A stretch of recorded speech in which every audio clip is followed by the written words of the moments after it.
Bam. Hey, what's going on, everybody? It's Wednesday. We're punctual. Sometimes we're punctual. Punctual-ish, Yeah. I think is the best way to look at it. We were just discussing all the ins and outs and the wonderful, great, just tons of information. Every time YouTube alters the deal, YouTube's so good to be like, I'm not going to tell you why I did it, how I did it, for what reasons. Nope. Have fun guessing, though. It'll be a good conversation, which it was. So it says you can also publish your YouTube video podcast as audio only on YouTube Music. Which is a horrible idea. Why? Yeah. Because they're just going to strip whatever audio you have in your video and do whatever they want to it. Quality-wise. Boom. There we go. I was trying to see if someone has discovered if it's a certain length of video. No. I looked around. Something I noticed last night or yesterday. I was telling Jill about. The podcasting feature has rolled out. We talked about it on the show. I talked about it on the show a couple of weeks ago when it rolled out. And I was like, oh, look, I can just turn a playlist into a podcast. So I turned this playlist into a podcast, and I turned Linux Gamecast Weekly into a podcast. And I'm kind of like willy-nilly with our YouTube channel, right? Because I'm like, yeah, whatever. We just got a YouTube channel. And something I noticed last night, or again the night before last, blurry days, was that, and you would have missed it, because when you log into YouTube, you get a dashboard. And it's just a clutter of nonsense that constantly moves around, just to keep you on your toes. And like one of the little blurbs, like little tiny box, it wasn't like highlighted or anything. It's like, we've converted some of your playlist into podcast for you. You're welcome. Like, wait, what? Oh, geez. So then you got to go to your playlist. Like, which ones? Oh, some of them. We're not going to tell you which ones. I mean, that'd be silly of us, wouldn't it? We're YouTube. And so I had to go and find out. And I found it, and it was the old uncuts for Weekly Daily Wednesdays before we made the 11 Uncut channel. So then I had to Google and try to figure out, how do I deconvert it? Because for the first, I was like, oh, I guarantee you there's not going to be a way to change it back to regular, is there? Fortunately, there was. Not very intuitive at all. Once you have a podcast, you right-click on it for your options. You change it back there's just a button that says playlist. That's it. You click on the playlist button, and that'll turn it back into. It's like, wow. Hello, Steve. Hello, Arthurian. Hi, Arthurian. Hi, Steve husband. Yeah, so other people have noticed it seems to be on their videos that are over an hour. So maybe that's something. As with all things YouTube, I do not waste time or energy guessing. Yeah. You just accept what your robot overlord provides to thee and hope you do not upset it further, for it will punish you. Ask Adrian's digital basement. Oh, yeah. Have you kept track of that? Yesterday, might have been the day before yesterday, he has, like a lot of YouTubers, they'll have a secondary or tertiary YouTube channel. Just even Gamers Nexus has one too. Yeah. Kind of like we have the Uncut thing. It's like for stuff that, just play around stuff. YouTube decided that he was impersonating himself on that channel. So they deleted it for him. Oh, boy. No warning, no communication. He just got up and he's like, where did my channel go? And YouTube's like, you're impersonating Adrian from Adrian's Digital Basement. We figured this out, and RIP that channel. So he goes to talk to YouTube support. He even DMs them on Twitter.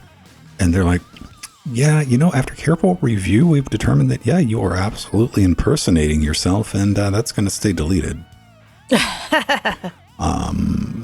So he had, fortunately, I retweeted it along with a bunch of other people yesterday, and he got enough traction to it, which is the only way. You keep your fingers crossed, and hopefully you get enough traction. So a human looks at it and obviously goes, oh, right. Click. There you go. You're welcome. And you think if you don't ever get that traction, everything that you would have had on that channel would just be gone. Thus is the life of putting stuff on YouTube. Yeah. Yeah, I didn't know Eve Arthur, and I didn't know Gamers Nexus had a secondary channel until somebody had mentioned it. Or I think somebody might have posted a video in Discord. I'm like, I didn't recognize the logo thing on the page. I'm like, what is this? I was like, oh, neat. Yeah, so many content creators have done that, like yourself. So there's more people can find the videos more. Do algorithms. It is. Working with YouTube is like working with a psychotic robot manager that doesn't tell you what it wants, but will punish you severely if you don't give it to it. You know, and you think about like small things, little play little stuff like this, or like even, you know, Adrian's little tiny channels, but like big massive channels like look what happened with Linus Tech Tips, right? Yeah, he did lots of separate video channels now because of that. Oh, he's already had those. Yeah. What he got hacked, what he had to go through to get things restored. Oh, yeah, that's right. After the hack. Yeah. These are fun things to think about. All right. Joe, you want to get something to drink or go do something? Oh, yeah. I guess I better. Okay, be right back. I came prepared today. I got all my liquids. And what are we talking about today? We're going to be talking about the a tablet powered by unicorns. Steve, you got to do something, man. You got to put some WD-49 on that hinge. Or maybe not. Maybe you use that as like, that's how you know Jill opens the door. You hear that ring? That drive me crazy. Oh yeah. Green with Envy. We're going to talk about that. I published my compilation guide for OBS. So that is out for everybody. And we're going to tell you how to bring back a OG Mac. You know, the ones with the built-in monitors. What happens when the monitor dies? What can you do?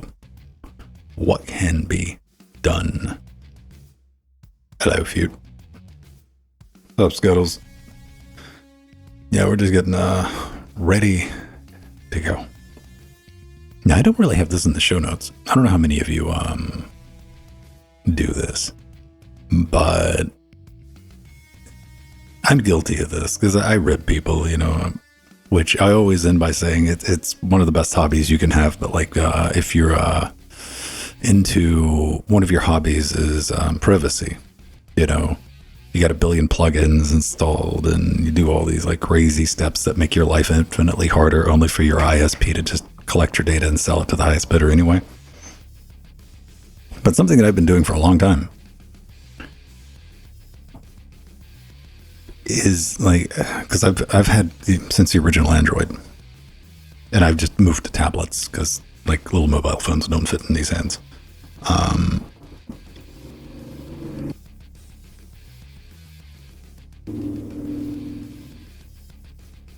I've been running. What was it before Lineage? What was it before Lineage? I'm trying to think. CyanogenMod. There we go. See, y'all do know what I'm talking about. CMod back in the day. Always did that. I was always into rooting. Always, you know, I was playing around with overclock kernels, you know, almost a decade ago. It was fun. It was new. But there was always the privacy aspect. You know, you want to like kneecap as much of the Google alphabet data hoovering machine out of it as you can. Instead of just carrying around with like lit up and you have no idea what's going on. Something that I've started running, I've been with it for about a week, is this guy. CR Droid. I put this on my Nexus 6 in place of Lineage 19. I was running Lineage 19 on it. And I've just been waiting for like Lineage 20 so I could play with the latest Android. And then it's just not come to official. Lineage was a little bit sluggish. It wasn't quite as performant as I was expecting with an octa-core processor with 4 gigs of RAM. I put CR Droid on it, and I've had it for what now? Like 4 days. It's taken me a while to get used to the gesture-based navigation in the latest Android, but speed-wise, man, that's nice. And like Lineage, it's got its own little specialized options and configurations. It's easy to root with Magisk, so you can install Attaway on it. Have your host and iFile set up where you don't have to run like a web server proxy and all that nonsense.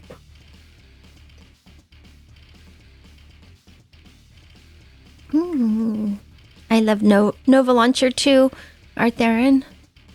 Just classic. Using it for years.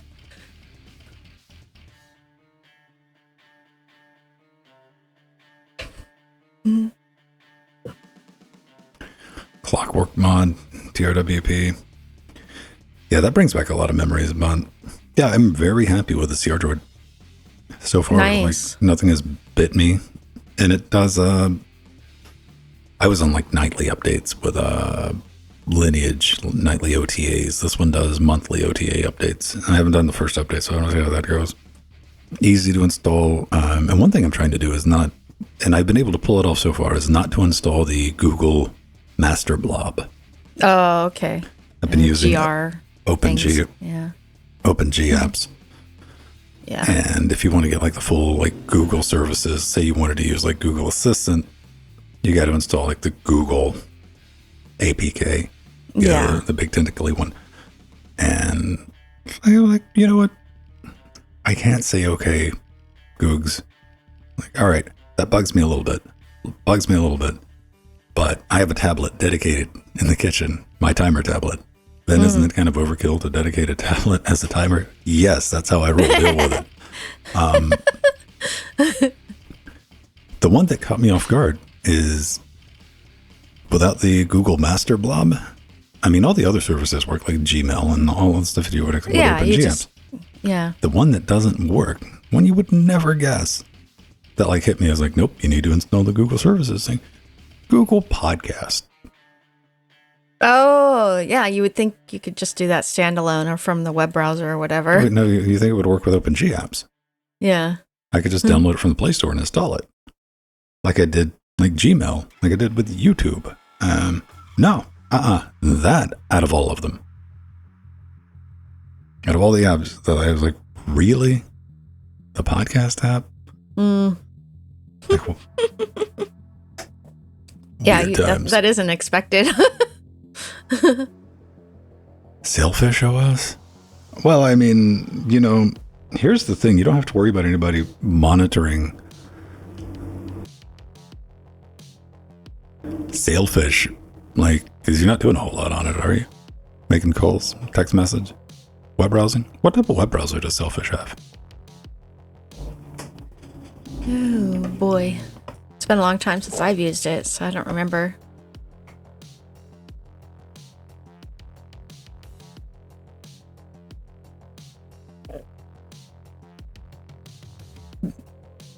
I thought it was Firefox based, but I'm not sure.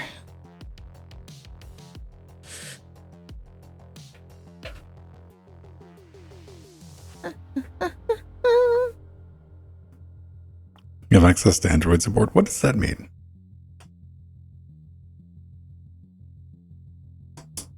You mean that it can run Android apps?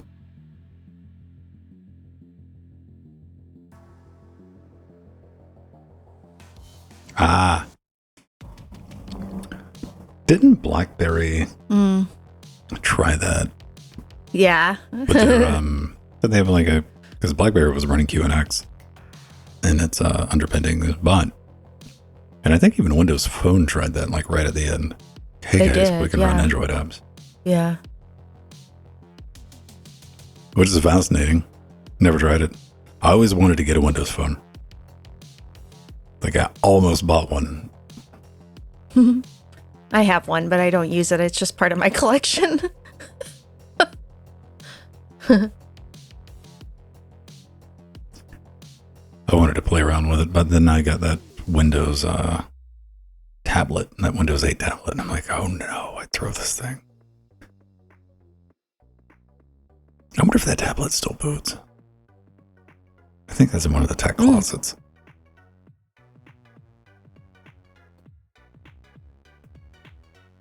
Okay. Oh, Yeah, man, that nice. reminds me, when you're talking about backups, one thing that CR Droid does out of the box is it spoofs the device's identity. It lies to Google and tells Google that it's a Pixel, so you get unlimited storage. Oh, that's nice. Yeah, Because cool. Pixel devices get unlimited You storage. get that. Yeah, yeah. Everybody Hey, has tech Alex. closets. If you have a reasonably sized place, you have one or several closets that you've dedicated. And then More than closets. well, Joe, you have a mental disorder. It's Yes, I hoarding. do. I It's have a different. garage, and I need to build another studio in the backyard to store all my computers. What I'm talking about is it's Normal. easy to find. You open the door, and if you look down, the warning signs that it's a tech closet is the cable box. The box with cables in it that for stuff that hasn't been made for the past 3 decades, power adapters and all that. That's the first sign. That's the that's like the starter yeast for a tech closet is that box. And once it gets moved in there, and it oh man, yeah, I have it depends what you want to call tech now, because I have like 2 AV closets now. Like even the walk-in closet in this room is like nothing but it's like segmented cables. It's like display cables, audio, networking, like hung over the like main rod that runs all the way down. Yeah, So can I go do in that there too, and- Vin. Yeah. Oh, and power cables are on the far right. Yeah. 'Cause My we've been closet over- behind here has I have SCSI cables over my hanger, my hanging rod. Vin has a working studio. Those cables get used Yeah. day in and day out. Your backups, I don't say your backups need backups, but you need 2 of everything when you're doing something like this.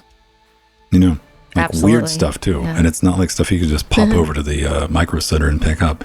Like, oh, I need a 10 meter USB 3 cable because this one broke. Yeah.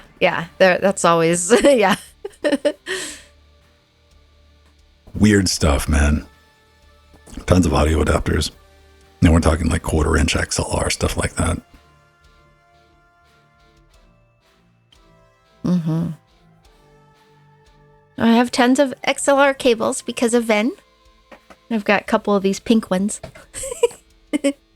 How am I getting blamed for you buying XLR cable?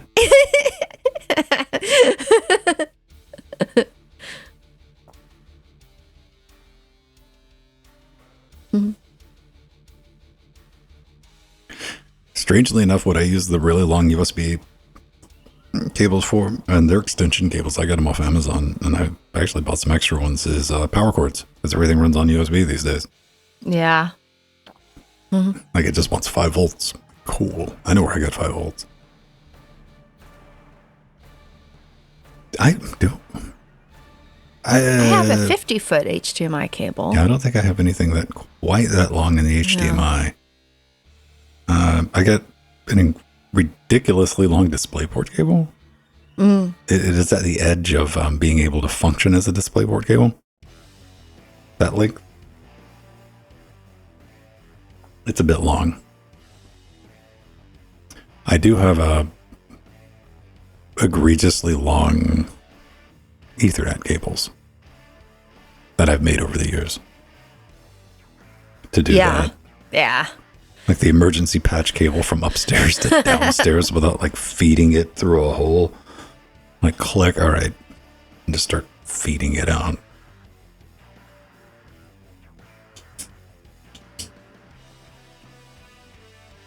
All right.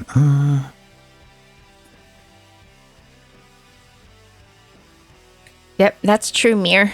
In fact, on my 50-foot one, I got an active HDMI cable connector for it.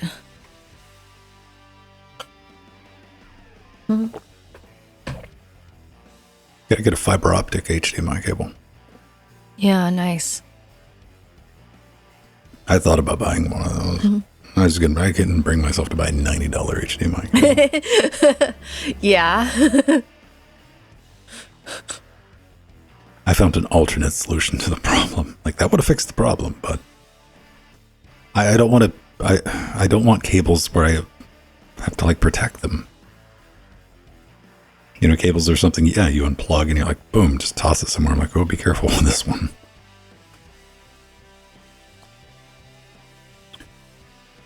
Yeah, wire run covers. Yeah, I hear you, Alex.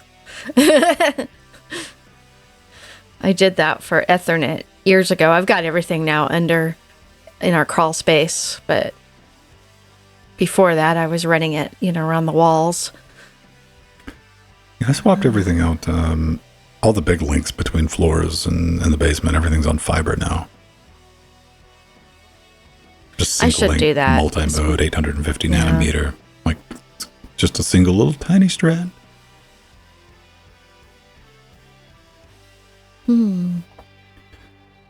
Yeah, Alex, that comes in handy. That's what I did when I moved into this house. That's the first thing I had. I hired my brother to go in the crawl space and wire up the house underneath.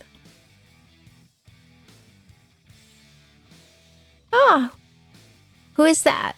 Oh, Ultim. Oh, that's Ultim. Duh, it's Sandman. Damn.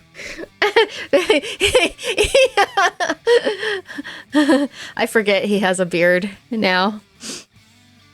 That's Sandy. Yeah. He said he's feeling cute. Might Linux later. Sandman. All right, everybody. Let me take a look at something and we can get underway. That looks like it's doing all right. Let me see. Hello, ladies and gentlemen. All right, give me some words, Jill. Make sure I'm not smashing into a limiter. Okay. I am looking forward to today's show. We have lots of cool topics. Yeah, I think we're good. All right. Oh, Alex, Sandman is Altimore in chat. He fills in for Pedro and Jordan on occasion. And he used to every Thursday be in the Jordan's game stream for quite a long time. And is not able to because of work and family. Well, if he was playing a game with Jordan. I mean, if he's got time to schedule, like, he was never scheduled as a, like, permanent Thursday. No. He was playing a game. Yeah. But that time of day was hard for him.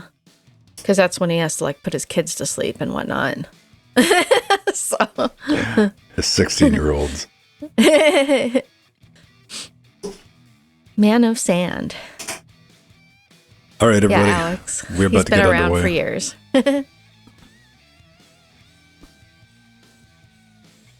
You guys should have done better on this. I'll give him a hard time about that. All right. Cool.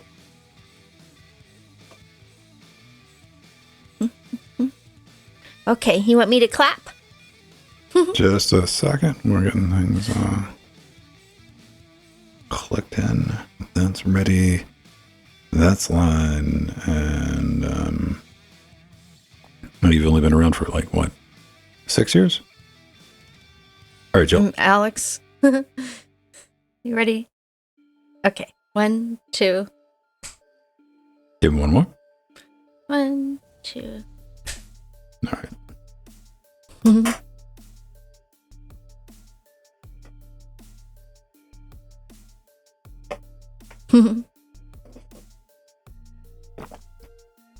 We are good.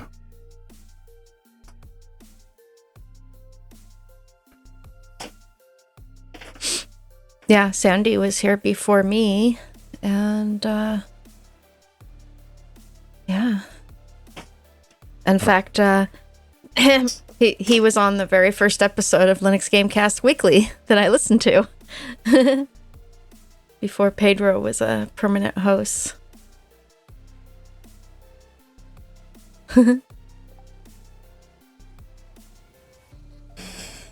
All right.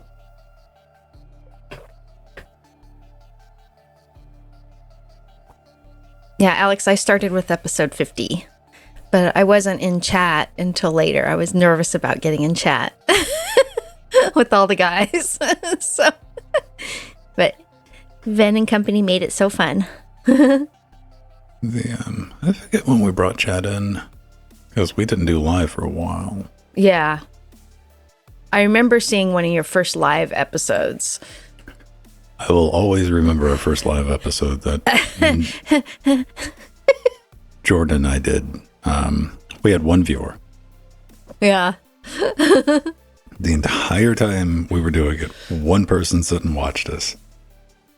We had a counter of one. And it was Maddie. Oh, yeah, Maddie 19.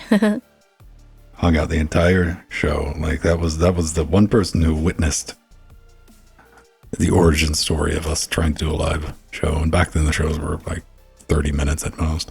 Mm-hmm. Yeah. Maddie was one of the first people I talked to, also in IRC. And then Linux Gnu too. All right, we got everything going. Mm-hmm. There we go. We got that locked in. Okay. Good. What's going to blow up? Ooh, no blowing up. Please, no fire. Let me check this expander. Where are we at with that? Can I tighten that up a little bit? How about there? And yeah. Yeah, Wrench Turner. Yeah, it's been a while since we talked to him too. All right. Here we go, everybody.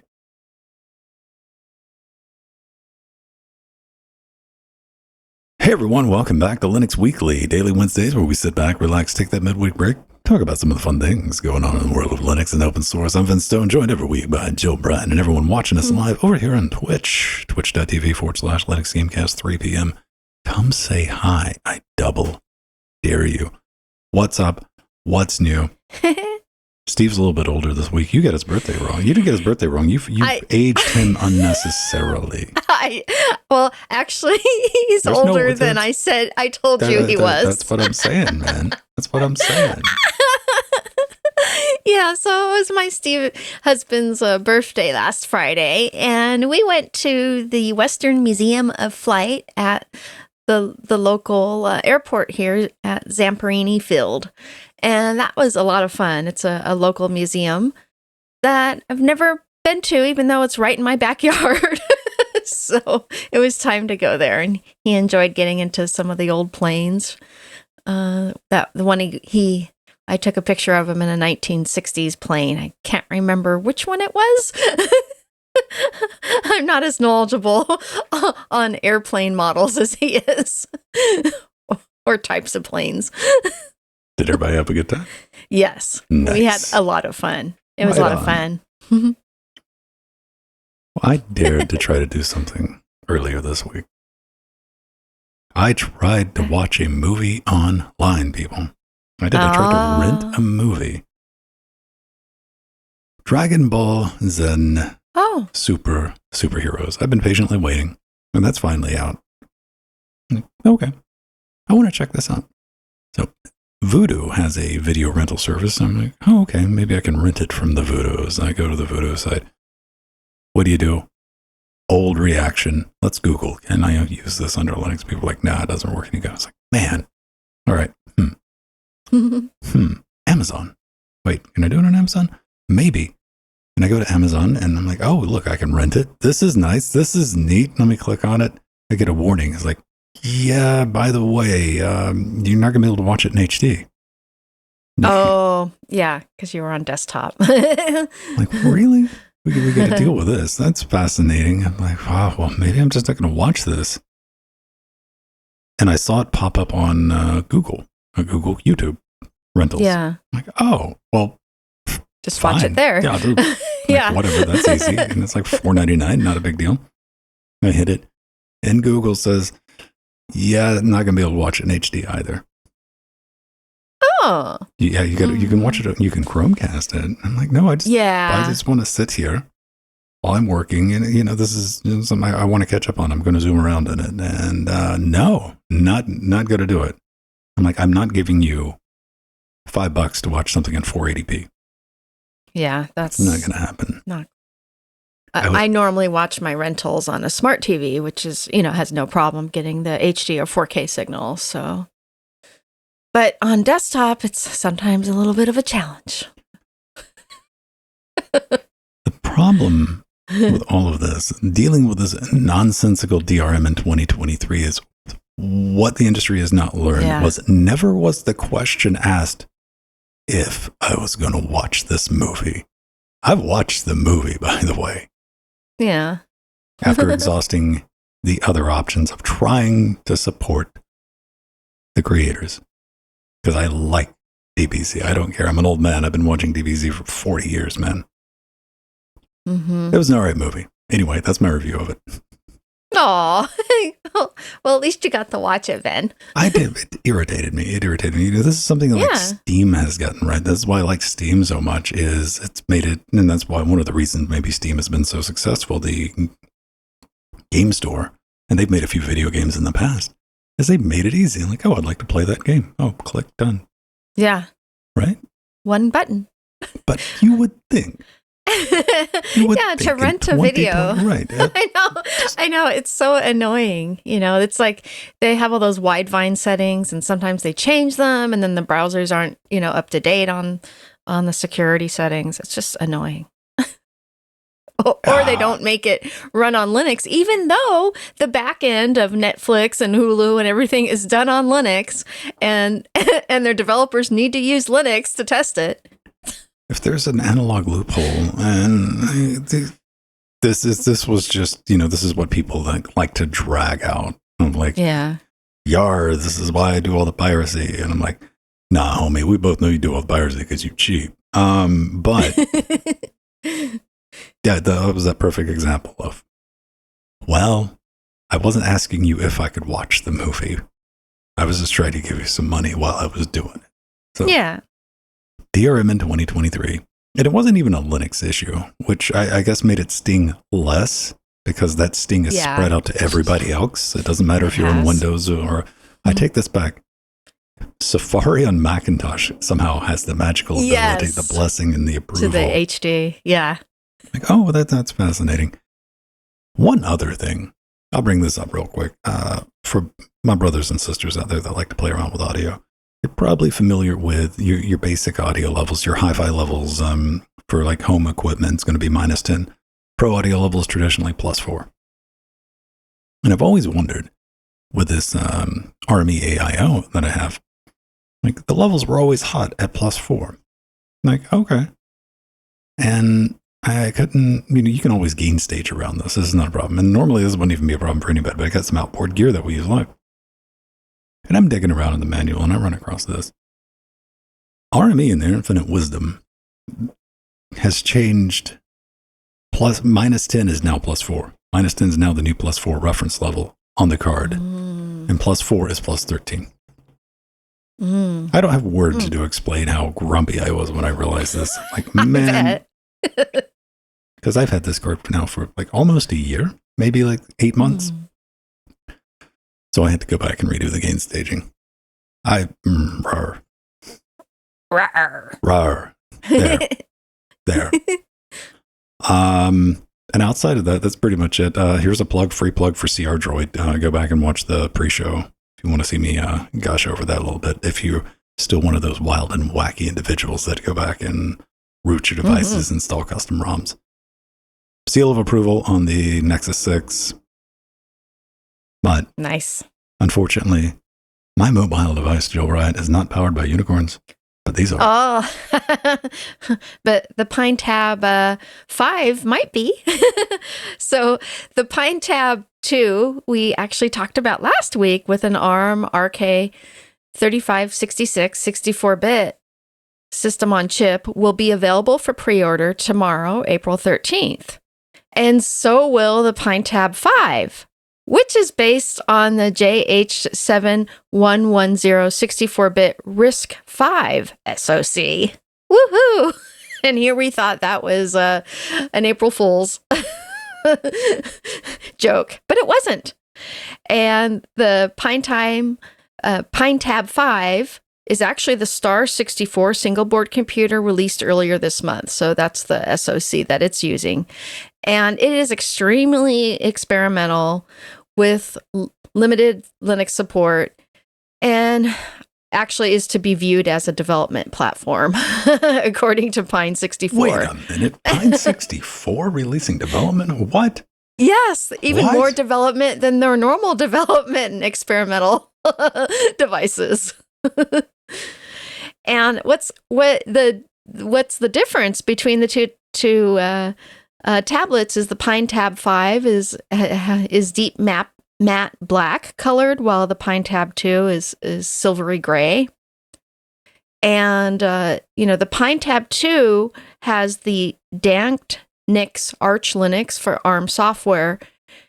Can be described as very serviceable, and there's little doubt that before long improvements will be made and additional functionality enabled. And even though the PineTab 2 is considered somewhat experimental, the PineTab 5 is way experimental, and it doesn't come with an OS installed at all.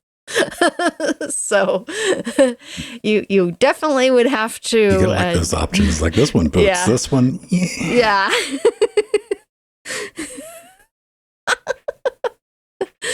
So yeah, we thought this might be unicorn meat from last week on April Fools, but it turns out it's a real product. It's just experimental. That's wild. We'll always take the issue, though. The only thing that makes me go, okay, here's two things. We got to judge, as is tradition, as the Photoshops. Let's have a look. It's oh no. The edges are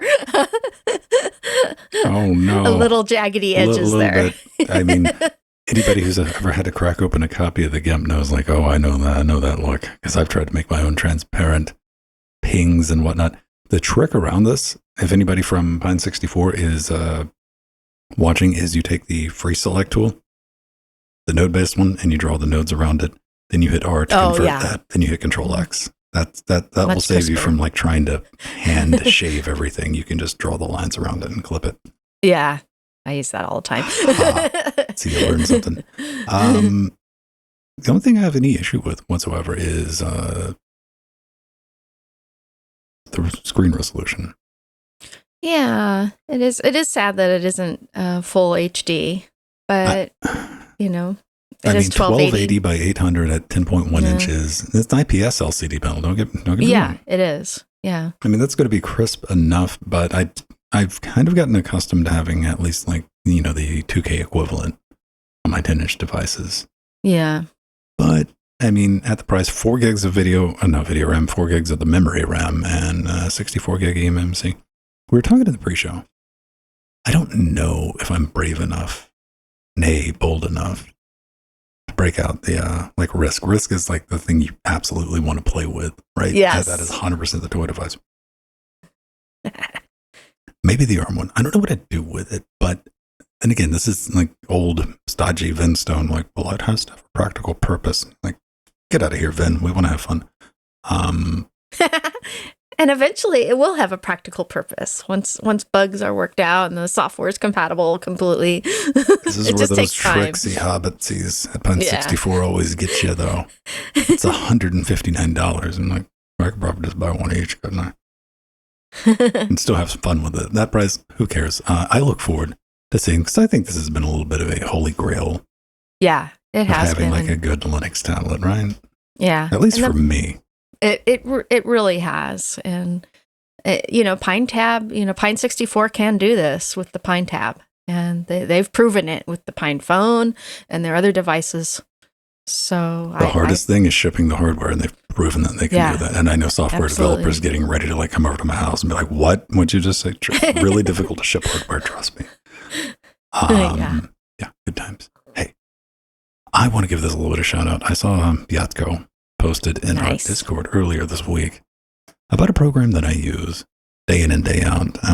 Even though I don't actively use it, it starts on this Threadripper system that has a 3060.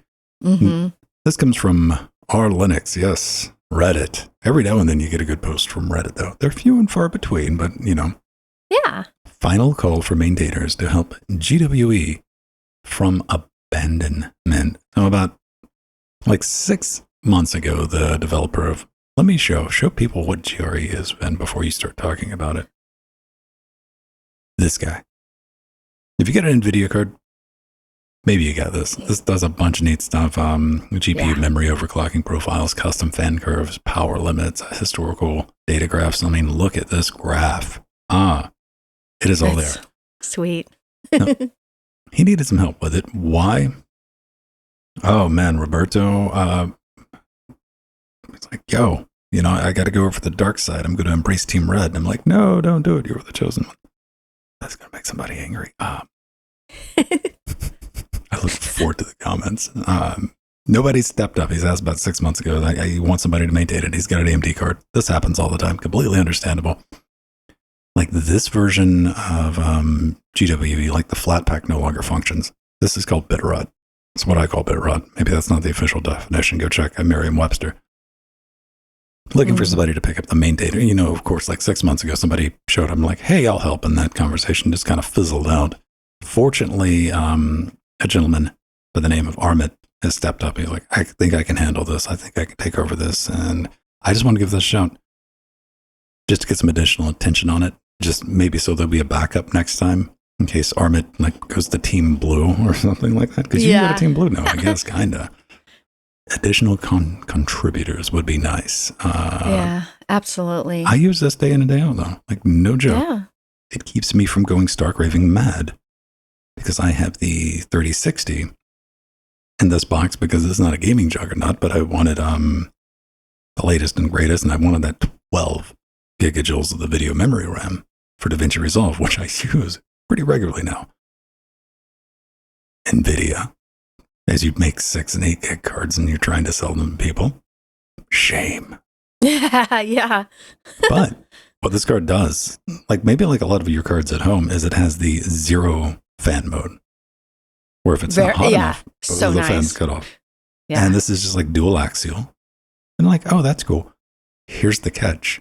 The temperature inside of this case is on that razor line when it's operational of just cool enough to where the fans don't work, except for that 1 femtosecond to where they cut on and they go when they cut on, when they speed up. And the second airflow goes over, I was like, oh, I'm cool enough. I don't need these fans to work anymore. So it cuts them back off. Then you wait 3 seconds and it goes, hey, I'm getting warm. It's that. You never hear the fans, but you hear that little startup, when you first get. Yeah. Impossible to live with. I thought I was going to, I can adapt to this. No, that's how I found green within me. And it's got a nice little CLI interface where you can set your fan curves, activate it on system start, and say, just let these fans run at 35%. And you can't do that with the NVIDIA settings application. You can set fan speed, but you can't set a curve. And I know there's profiles. Other ways. Yeah, this was the easiest way to do it. And, it was available on the flat pack. Hopefully they get back up and working, though. You played with it a couple times. Oh, yeah. Actually, it's a marvelous, Green with Envy is a marvelous app. And I've installed it on multiple machines and use it regularly. When I had my 1080 Ti in this machine, I used it. I booted it with every launch of Linux. I just using it for simple monitoring GPU temps. I used it for that. And if I remember, the very first game I used it with was Doom 2016 because that made the card howl so loud. And I was able to adjust the fan speeds. Have you ever had that happen? Yeah. You got your headphones on and you're playing. And you can hear it. What's that noise? And you lift your headphones whoa. And she's got a fence like, zzz, and like, I didn't know you could make that noise. Interesting. Yes. So Green with Envy is where, that was when I first started using it when I was playing Doom 2016. Keep up the fantastic work, and I hope the new maintainer live long, prosper, and just to get some eyes on it. Again, all this will be in our show notes after the fact. Yeah. Go check it out. It's a great program, at least until we can jump over to maybe Team Red. I want to Intel. I say it like Battle Mage. I got such high hopes for Battle Mage. Don't mess it up, Intel, please. Yeah. Aw. We need player 3 in the GPU market. We do. We do. We got to get that disruption. Absolutely. In there. Maybe, Roberto, now that he's switching to AMD, maybe he could solve that unicorn that me and Ven have been wanting to have an easy GUI to adjust brightness on your monitor with an AMD GPU. I want color control.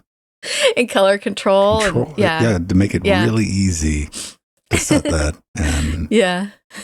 I'm going to thump you in your ankles if you come to me and say, well, just install KDE or GNOME. I'm like, no, I want a universal portable app. Yeah. Unless you're into like getting thumped in the ankles, which is a weird one. All right. I released something. I do a series on Linux Themecast called OBS Basics, where I show people like, hey, this is how you do multi-track recording. Way back in the day, I was showing you how to set up a browser source before we had official browser source. How do you use OBS WebSockets? How do you use NDI? I'm getting ready to do a couple of things down the road, but I wanted to show people something a little bit different this week, which is how I build OBS for Debian, which is effectively Debian 12 right now. Debian testing is Debian 12, and put that in a package and get it installed. And of course, I start this out with just, hey, I know there's an official build guide. It's linked in the description. It's linked on our website. But maybe you want to play around with some of the upcoming features, like lossless audio support and multi-track in the Simple tab. Or you want to play around with some upcoming things, like there's the new NV encode round 2, which you can play around with right now, what's just called Gem NV encode. Show you how to do that. It's easy. It's not scary. It's not spooky.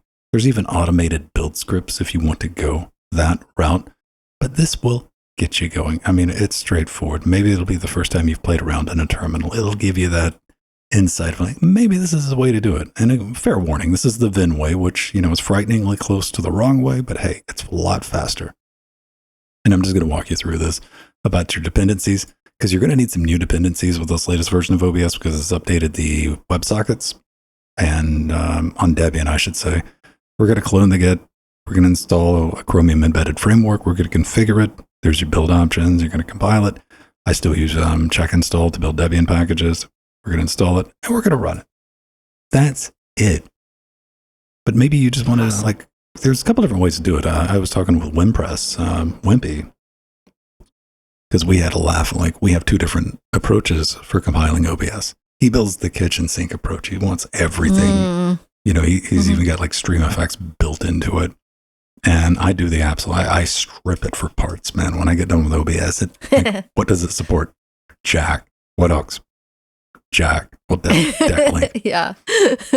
So I'll walk you through the different options, like Pulse support, also VST, VLC, V4L, what you can enable, can disable. And of course, AJA, if you have a AJA Kona card, you would know, because those things are frighteningly expensive. And just play around with it. And that information's there. And with any guide I do, I'll keep this updated. Not that Debian changes very often, especially when we're this close, code freeze. It'll be there, and I'll keep it up to date for the life cycle of Debian 12. So it'll be there. There you go. That's all I got to say. Van. Oh, yeah. Right. Going to be doing an OBS video showing people how to take advantage of the lossless audio that you can access from the simple menu. This is something you've been able to do in OBS for a long time. I've shown people how to do it, but I show them the advanced tab, and I'm like, okay, you need to select, your PCMSLE, S32LE, and how to do the multi-channels, and the differences between, your 16, 24-bit, 32-bit float, 32-bit and 32-bit floating point. I'm going to try to explain that to people. I'm going to attempt to. And why you would want to do it, why it's a good idea. And why it's there in the simple tab. What do you do with these new features? Like, what's the difference between, the containers, like your move containers, your blah, blah, Troska. Matroska. Yeah. Yes. Brain does not have any of that. Your FLVs, MP4s, and what audio codecs that you can put in there, and I think that might be informative. Because absolutely. we're recording this show and I want to be able to use it. So I'm recording it into like a intermediate format. I'm using Avid DNX HDSQ. HR recording at 440. And like a lot of people are like, what? Bless you, Vin. Do you have a cold? I'm trying to explain what that is. But this is recorded with 32-bit float because our entire audio chain is 32-bit float after it leaves the DAW, because our audio's in the DAW over here and it's being sent over the network to this computer in real time to OBS, and all that's 32-bit because that's just the way NetJack works. And I don't want to do dithering. I don't want to bust it down to 24-bit. I want to keep it like that all the way until we do the final export. We're just going to run over that. I'm sure like 6 people will find it interesting, Jill, but I'm going to make sure those 6 people have an awfully good time. No, it's wonderful, Vin, that you're doing this. In fact, as a teacher, I would always do a segment on all the different codecs and audio codecs and what's best, what format's best used for what purpose, and I would test my students on it. So this is really great information, particularly for all those people out there using OBS, and there is a lot of them that don't understand all the terminology and what everything does. There's a bunch of fun things to do. And, what makes me really happy is they finally got the multiple multi-track audio in the simple source for people. Because I think that was another thing people were shying away from. Because I knew I lost people the second I said go to the advanced tab, and you just ended up with like that wall of... Yeah, the wall of it's overwhelming. Yeah. 30 different options. Now you'll just have the multi-track, which is 6. I think it's a total of 6 tracks. And to get people in the habit of recording like their vocal versus like game audio. You've seen some of like our OBS settings. I'm at 6. I'm using 6 tracks, but I'm using 2 tracks per track because the stereo track is 2 mono tracks if you're brave enough. Yeah. You can get away with some things. Yeah. Your virtual cam tutorial I use all the time, Vin. So that's a good one. Even though here's why I make them, Jill, because I'm getting old and I forget how to do stuff. So if I make it for your own reference, you can take a look. It's nice that the OBS now has the virtual cam automatic. But you remember when we had to install the plugin? So I used your handy tutorial for that, and it was excellent. And I've used that version of OBS with that plugin. A lot, actually. It's built in now, which is really nice. Yeah. It's good to see where OBS is compared to where it started. Oh, absolutely. It's amazing. It's a fantastic thing. All right. Quick shameless plug. If you don't know, we finance our Little Dog and Pony show. We get a little Patreon. If you want to join that, patreon.com/Linux Gamecast. We got a bunch of levels. We got just gangs and gangs of stuff, access to our Discord, pre and post show. We got live and uncut versions of this podcast. Anything you can think of, except for that weird thing. I'm not going to thump you on the ankles for free now. That's just not going to happen. That would be uncouth. Didn't expect to hear that word today, did you? Uncouth. We thank you for your support. Each and every week, come hang out with us. We do game streams. Me and Jill. I know you look at me and Jill and you're like, well, those are racing aficionados. Turns out we are. We got retro racing night. Gotten better. We're getting pretty good. We're like 67 weeks into this. We've set up our custom Trackmania server. And even if you're not like a huge fan of racing games, we even get our resident physicist, Scott, to pop in. He came in last night because it's a puzzle game. Like these maps, it's puzzle platforming with wheels. Yeah. And Scott found one hack to a map that I'm going to go back and revisit.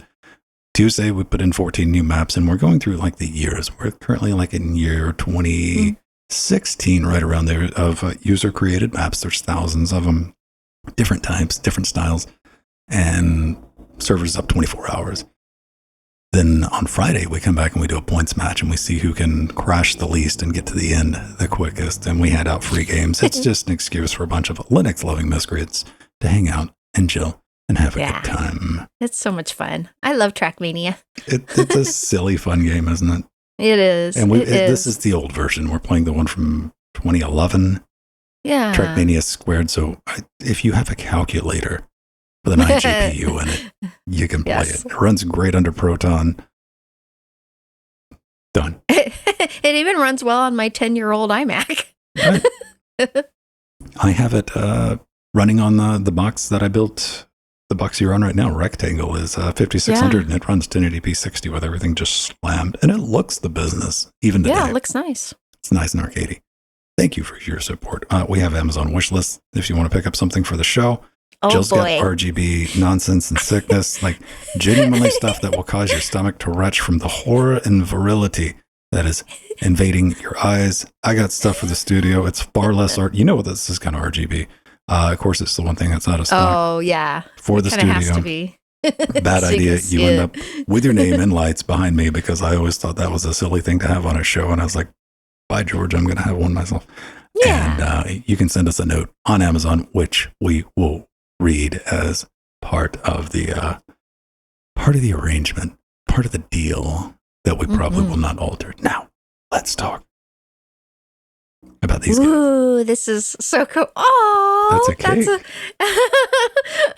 That's a classic Mac cake. Dude, it's like you can get apple and diabetes. Yeah, you can. Oh, that's adorbs. Ben, that's adorbs. Adorbs. So, yes, that's my new term. Is that what the kids are saying these days? That's what the kids are saying, yes. Adorbs? Yes.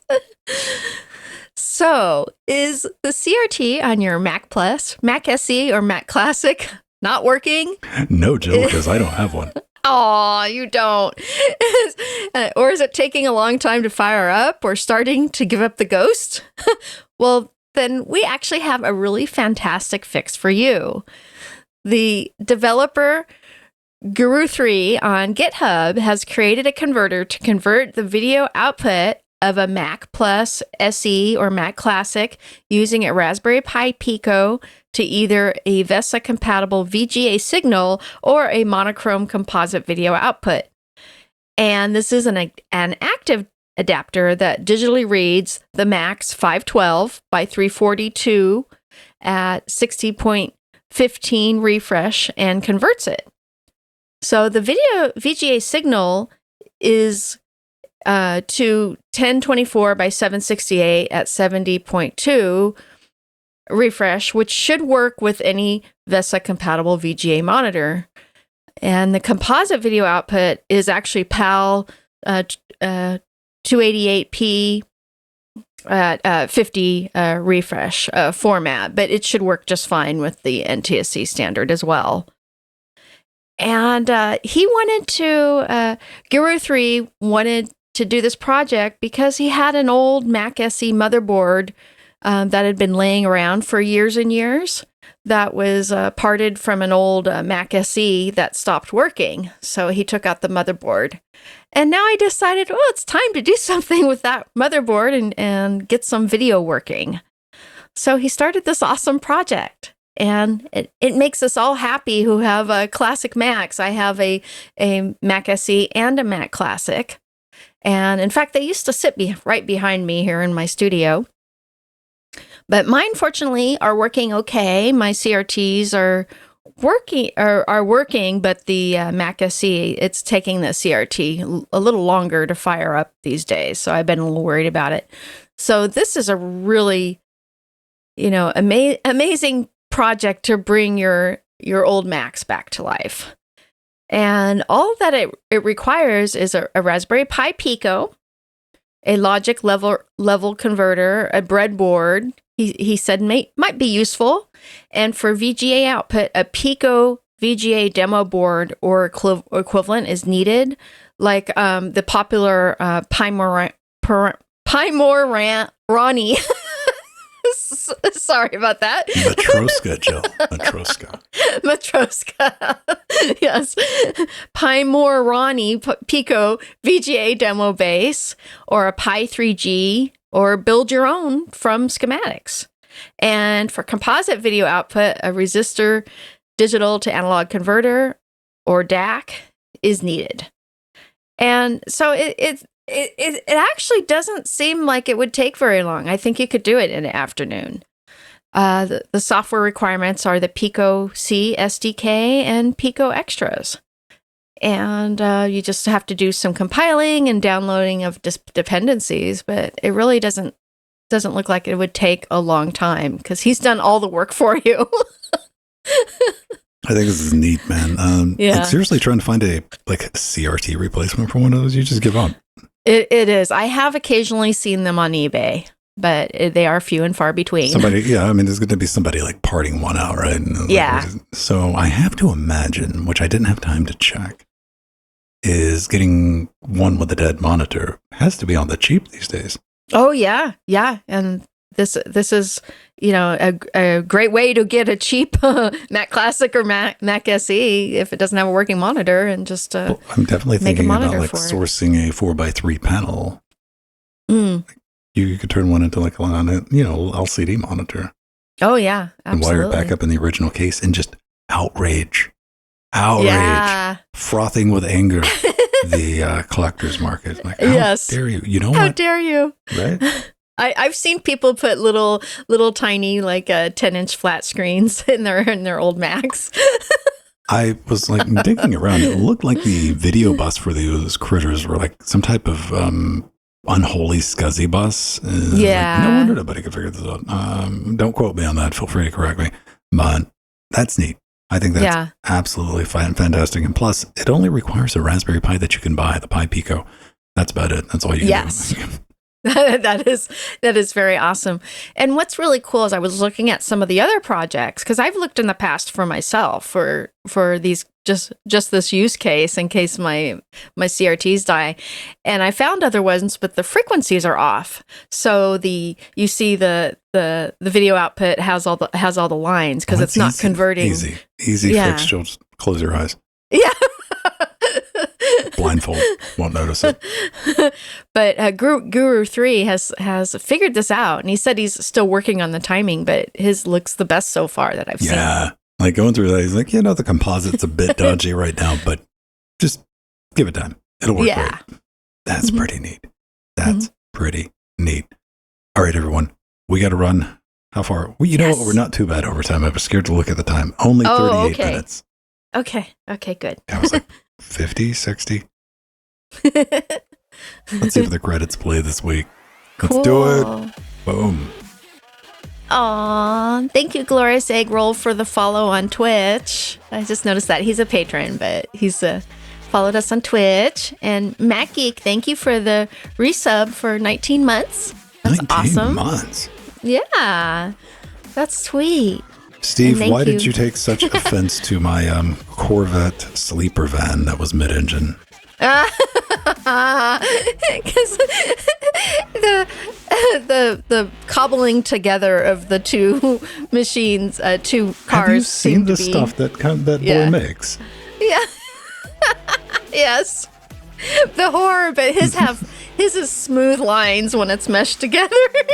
Yes, Steve Husband. If all the people to work at the toy factory of Mattel and have access to body parts, I guess you could find a worse person than Steve. Hey, everybody. Thanks for watching. We'll see you next Bye, all. Love you. Aha. Oh, that was the first time I've done that in a long time, Ben. I made noise on my mic. I'm sorry. I'm not going to take it out either. Okay. Bye, everyone. Oh, boy. Song. That's the best I can do on this one. Yeah. Yeah, my finger got stuck in the spring. Oh, so you got like some good reverb. All right. Yeah. Yeah, how does that Magewell card work? Is it just using V4L2? Mm-hmm. Not Magewell, not knockoff Magewell. I have the Magewell quad Oh, yeah, you do, huh? Yeah, right. $899 of it. It's in a box in a room, not doing anything because I'm out of PCI Express holes on this motherboard. But I have that Blackmagic 4K quad. Yeah, Glorious found. I saw on Twitter you found like a generic one, or I didn't read it in detail. It was an age well. Oh. Probably not. This is like it's got the, when Schnikes. Yeah, I need to go check out. I saw you published it, Glorious, and I need to go watch it. It's in my watch list. Let's go to his own DK Master Driver. All right. Yeah. Yeah, just drop it in. I'll take a look at it. Nice. I'm always fascinated with these things. Yeah, you can just post it right here. And it wasn't too bad on the price either. It's only but it's got pass through. It's a single channel of 4K. Well, 4K. What does it do? 4K, or does it do consumer? 4K. Yeah. 3040 by 2160. I was like, that is 4K, and it's like it doesn't start with a 4. No. So I will argue this with you.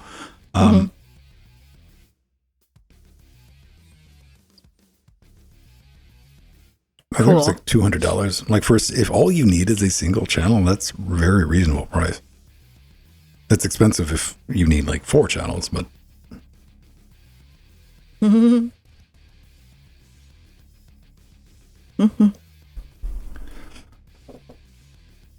that's awesome, Glorious. Yeah, I watched the first minute of it to say hello. So I need to watch all of it. It's only 14 minutes. That's awesome. You can't get used to watching my videos, Jill. Yeah. I watch yours all the way through.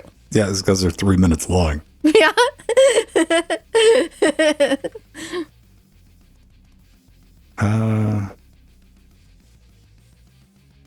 The SDI card. Yeah, Magewell's 4K offerings are eye-wateringly expensive. As with anything Magewell, but then again, Magewell doesn't really, it's not intended as a consumer product. That is those designs, which it's really cool talking with the Magewell engineers. I've got to ping a couple of them when I was doing the video because I needed parts to solder to the card. And they were just like straight up with that. Like they just gave me data sheets, which was dope. But yeah, Magewell stuff's like for video ingestion box. You plug it in, cut on, run for years. And I say that as, like I'm just waiting any day for my Blackmagic 4K quad to get funky. How long was it? About a year before they were able to fix that on Threadripper? That was fun. Oh, it's the Av Matrix. You know what? I've seen those floating around like at eBay and whatnot. So that's okay. I just put it in my Amazon cart. No, that's really neat to know. Yeah. And I feel you on like, man, I'm going to bite the bullet on this because you don't know. You're like, maybe this is going to work. Maybe it's not. I have boxes of stuff that didn't get through the test. I'm like, well, that didn't work. Maybe it will one day. Let me go put this on the awesome mailing list. And then,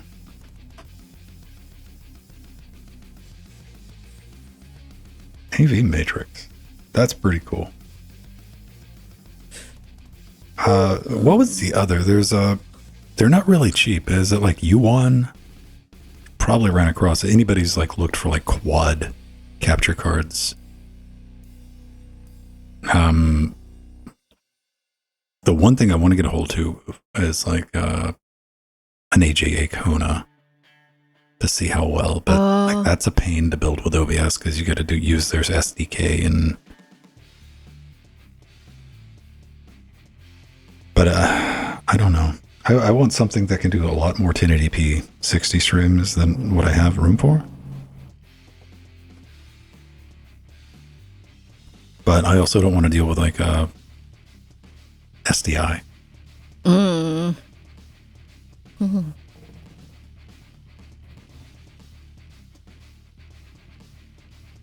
What in the world would you be using an Avid formerly Digi-Design card for, Mira? I'm curious.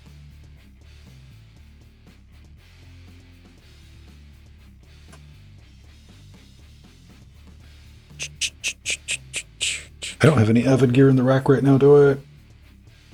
No. I don't. Nice. I have old Avid cards and old computers I used to do capturing with. I have older Avid stuff when it was a DigiDesign. Yeah.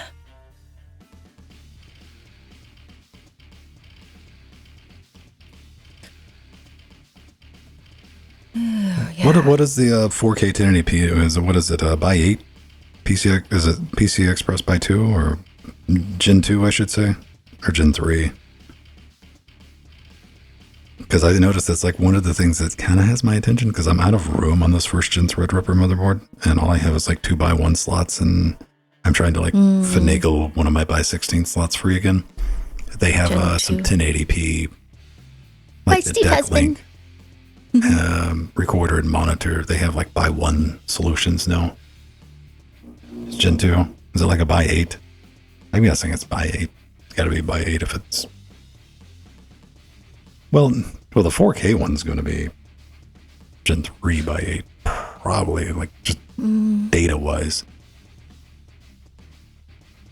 Hey man, the EVGA capture card. I've had more than one person. So I could have had 1,000 or just 2 people tell me they really enjoyed using, which I still use it, that EVGA XR1 Lite.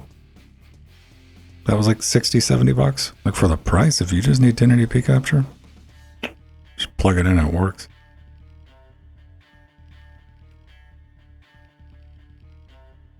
And that's what most people want to deal with. Like maybe it's a sign of being a certain age. But the second you start talking about like installing a card, there's a non-insignificant segment of the audience that just immediately is like, I'm not doing any of that. No. I think I'll plug something in this computer.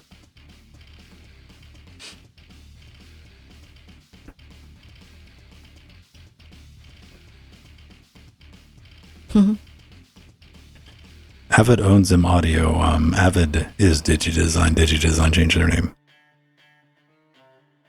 to Avid. What year did they do that, Vin? Okay, Google. Do you know? You know what? Let's ask Google Bard, Jill. Yeah. Oh, yeah. I need to do that too. I've got Bard. I just got notified that I can start using Bard.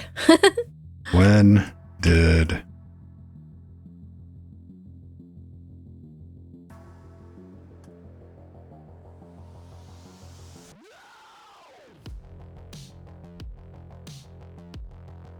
how do you spell DigiDesign? DIGI. Oh, I spelled it right. Okay. Yeah. Don't you do that to me, Google, with your evil red squiggly line, shaking my confidence. All right, Bard. Let's see what Bard says. Let me just.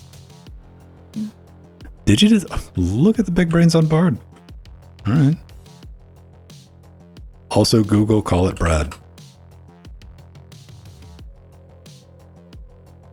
I'm just going to Wiki. Oh, how dare you, Jill? That's not. You can make it a lot more complex than that. There we go. DigiDesign changed their name to Avid on April 12, 2010. The company made the announcement in an open letter to customers stating that the name change was part of a larger effort to rebrand the company to better reflect the full range of products and services. Yeah, Avid, that nails it. Like, that really just says full range of, I don't even know what does Avid have an alternate meaning other than? Apollo computer. Oh, okay. Avid, having or showing a keen interest in or enthusiasm for something. All right. Well, avid. Okay. Geez. Oh, right. Yes, that is an English word. Yeah, if you're dealing with like DHCP, man, good luck. Like trying. Like, do they make HDMI splitters that don't strip DHCP these days? Or HDCP? Yeah, this is interesting to look at because I was using Avid video editors like back in the 90s, early 90s. Oh my God. Then I have it. My first Avid capture card was from like 1990. But that wasn't the highest end one I had. I had a Targa 1000 Pro by Targus, who invented the target file format. And those were thousands of dollars. But I got the teacher's edition. I got a free version for being a teacher. That was awesome. Speaking of like really cool things we're going to get to play with, I'm not going to make any promises right now, but if you're in our Discord and you were paying attention like 2 or 3 days ago, somebody from the Xilinx department of AMD reached out and like, hey, Vin, what's going on? Nice. Hey, Vin, I saw you talking about a thing that okay. We were working on. I'm like, sup, girlfriend? So, discussions are underway. That's all I'll say. Yeah, Katana, it was the education freebie. And the card, that card, I still see them on eBay for over $1,000 because now they're just hard to get a hold of. They're rare. But it was actually 720 by 486 broadcast, and it used a motion JPEG acceleration. It was a pretty sweet card. It was like the best you could buy at the time. A lot of the TV stations were using it. And I had to have one in class. And then naturally, when we updated to the Avid system, I was able to take home the Targa 1000 Pro. Steal from an educational facility is another way to say it.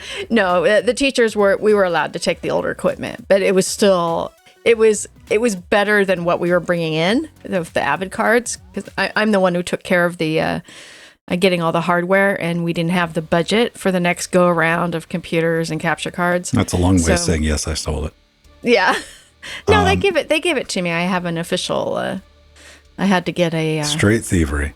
Even more like Little Mask and more stripes. I had to get a pass to take it off campus and do that whole thing, with the security. Do you get a Gloria Segrel? Do you get? Are you on Tim's email list from EasyCap as well? I get emails from Tim constantly about new products and stuff. 4K pass-through viewer feature 10 capture. All right, USB-C. We'll see. Yeah, Katana. I'm not Pedro Klepto. No, mine's official. Yeah, in fact, that was what was really sad is before I officially retired, they had stopped allowing the instructors to take the old equipment.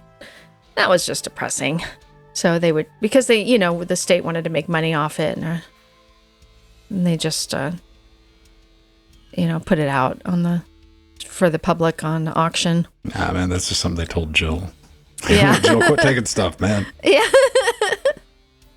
I was always that guy when I was doing a bunch of Sun installs and stuff like that. I was always tracking the IT department. And I'm like, yo, you guys get anything? You get anything off the books? What's the magic words to say? Yes. You want to get rid of? That you want to throw away? Yeah. That compression. Like, when you want to squeeze that much data through a USB-C hole. Yeah, if it works, it works, right? If it works and it looks good, I don't care. Really the only... Because when I started doing this, when I first set up our system in the studio to do this, I was using like 6 USB 1080p capture cards, dongles, and it was a nightmare getting those guys. Like I had to come up with some UDEV rules to get Linux to like list them correctly and keep them persistent-ish. That's why I was like, man, we got to change this. But yeah, as long as it looks good. Now that, I'm as frustrating as it is dealing with the black magic, I have nothing but good things to say about the quality of the DeckLink Quad 4K.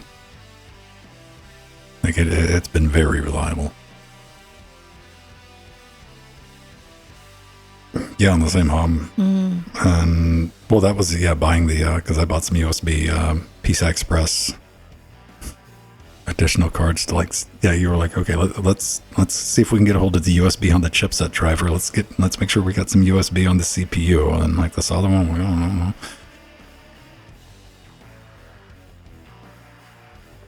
It's could be a nightmare. And if all you're doing is capturing from game consoles or whatever, the main thing I capture is I have the HDMI output from the 3060 running through an overpriced HDMI splitter with some smarts in it, looped back into one of the ports on the 4K capture from my desktop capture, which that makes life so easy because I can just open OBS and go boom and just start doing desktop capture. Red Hat, oh man, you IBM shill.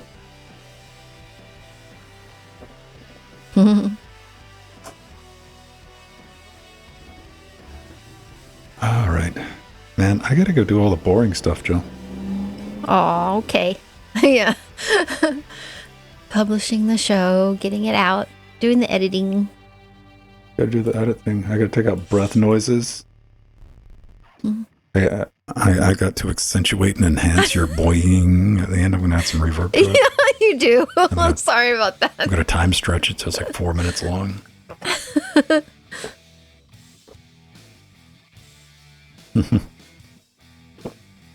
Right on.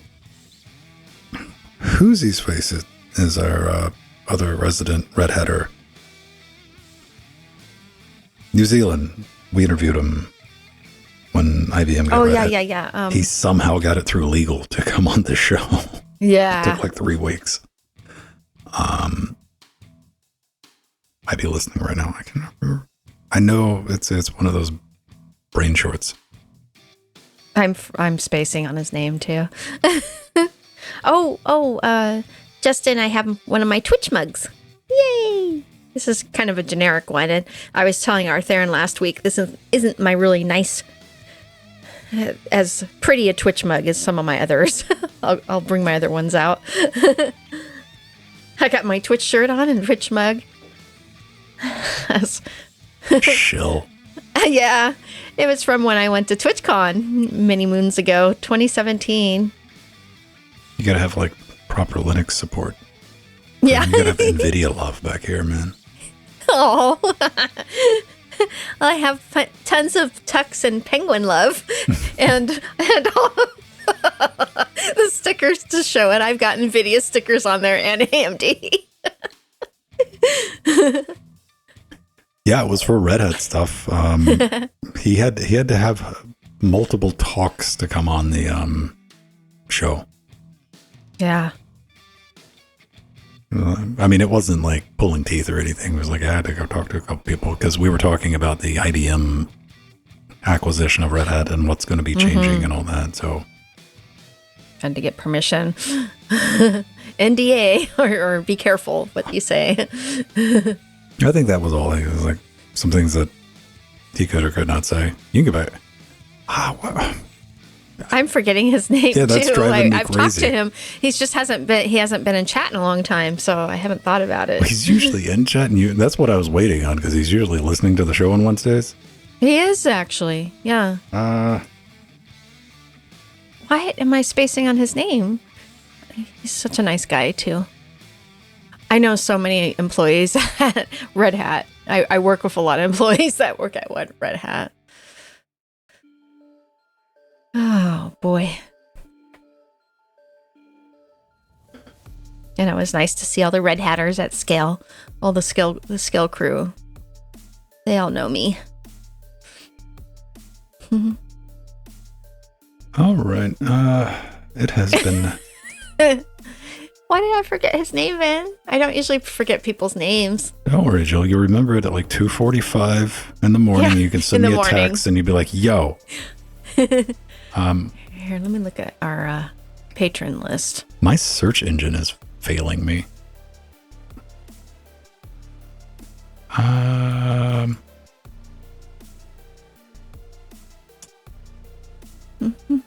And I've spent a lot of time waiting our search on our website, and it is not having it.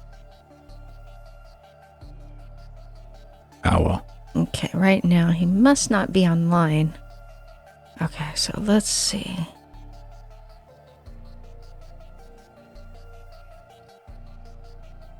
And we're just trying to think of this. We're not trying to dox anyone. We're just trying to remember his just to screen remember name. his name.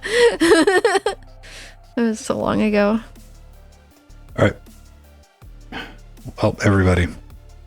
Hey, thanks for hanging out. We do this on Saturday. No, not on Saturdays. We did this on Saturday. Be a completely different show. Yeah. Do this on this days, Wednesdays, LWDW at 3 p.m. live on Twitch. And tomorrow, Jordan is going through Strange Brigade. A little blast from the past, but it's Vulkan powered. Runs pretty good under Linux. Him, Mir, and I think Joe jumps in. They got another spot. You can ping Frojo if you want to come play live on the air with them. Friday, me and Jill and the rest of the Filthy Casuals will return for some classic retro Trackmania squared nonsense and wackery that we always get into. Everybody's welcome to hop in. 8, 9, 10. I can math. So we got about 4 spots left if you want to come in. First come, first serve on that. Saturday, Linux Gamecast Weekly. Sunday, I do the editing stream. So if you ever want to see all the excitement that actually goes into making a podcast and editing a video, and like if you want to be immediately driven away from the idea, tune in on Sunday. Like, oh no. Yeah. So that's going to be that. I'm going to be doing the, like I said, I'll be working on the OBS, like lossless audio, like trying to explain that to everybody because we can get more people using lossless audio. Probably some Reaper videos. I'm trying to think of like some other OBS stuff to do. But I'm never going to get in the habit of just making a video to make a video. Like, I don't think there's an educational component to it. You know, maybe we'll just start making videos for the sake of making videos, but I'm going to have to hire somebody to make like RGB pastel thumbnails for YouTube. Yeah. And I'm going to have to act like I have a headache. I'm like, Yeah, right? Yeah, do that. You grab your head, do a white outline. Vappy and PCM? I never tried Vappy and PCM. For like lossless audio, depending on how much storage I wanted to use, I would use DNX HD HR, or I would use H.265 HEVC with a PCM Float 32 in a Move container. You need to install Debian. Once you get to a certain age, Debian becomes like, things with like LTS becomes very attractive. And, you know, I come as like somebody who grew up with Red Hat in the 90s and did Fedora Core 1 all the way up until whatever. And here I am, like past me wouldn't know what to do with me. Like, aren't you bored to death? And I'm like, yeah, a little bit. But, you know, there's something to be said about like everything works and all I get is security updates. Stable. Yeah. Never worked properly? Oh, okay. Yeah, I've never played around with that. You know, outside of like trying to get it to work for a second on one of these studio boxes, these business PCs I have for the co-host, I've never tried to play around with like Vappy. Yeah, I've played with Vappy and OBS. It likes my RX 6600, but it didn't like my RX 580s. I've got a couple of those. So yeah, it was picky. It's picky. Oh, jeez. I was just trying to get it to work with the Intel iGPUs. Yeah. And I used it in a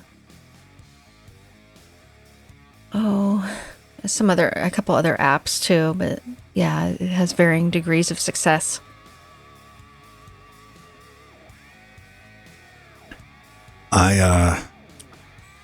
I will burn hard drive space for like usability and like low compression. That's why I do DNX. Let's see what.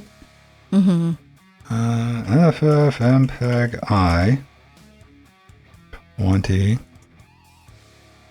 No such file. Oh, how about 20 tab dot? Oh no. Oh, yeah, Mir. I kind of remember going that route. Yeah. What is that? VAPI on the RX 580 using GStreamer instead of FFmpeg. Yeah, I did see a lot of people talking about that and played with it a little bit.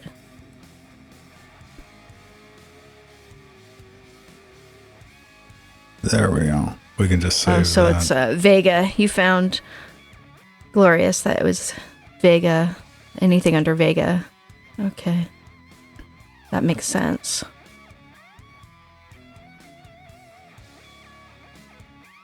For anyone who's interested, that's what our... Thank you, Mir. Yeah, that would solve some issues. All right. Yeah, I traditionally just...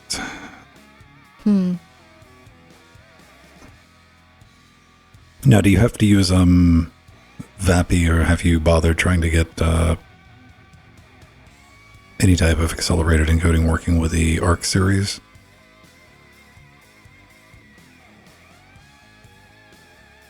Yeah, that's what I want. We definitely, me and Ven both want to experiment with. I'm curious about it. Yeah, me too.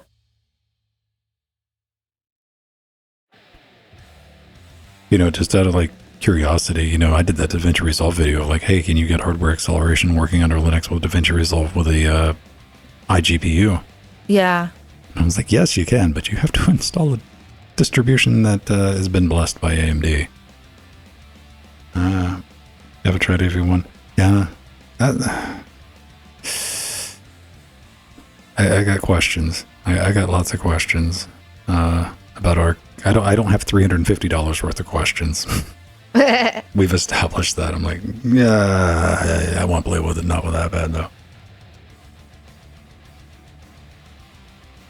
Not that bad. I'll leave that for the brave ones. Is there anything else? I think that's about it. Yeah. Depending on how things shake out, I might have a really interesting encoder card from AMD to play around with. Woohoo! So we'll see. Xilinx. What, you mean you don't typically find Twitch channels that are arguing the benefits and Aw, thank you.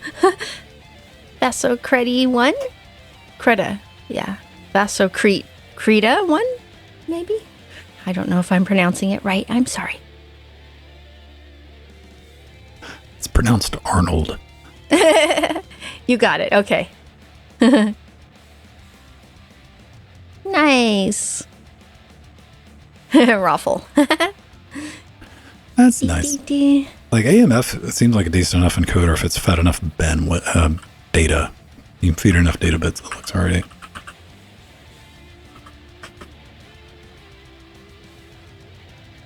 No.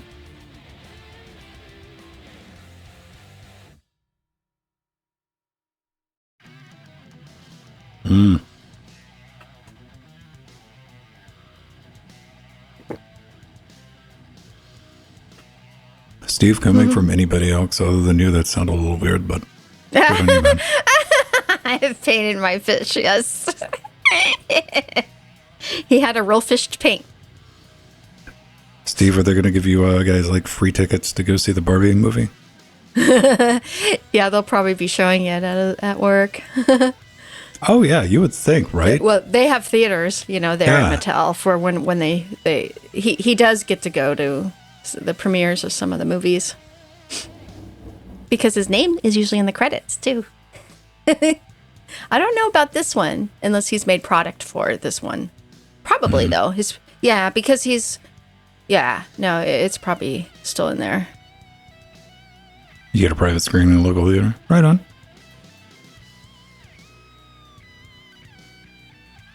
All right. Well, I knew this is why you've been not in the credits.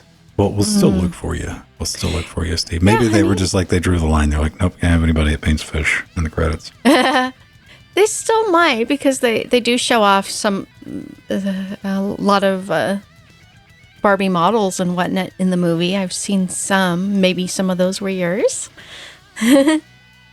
They put his name on every of all the CG films. Yeah, you've been surprised. I think you might. There's probably a lot of your products that are in there. You know, the one with the multiple heads with painted fish. Yeah.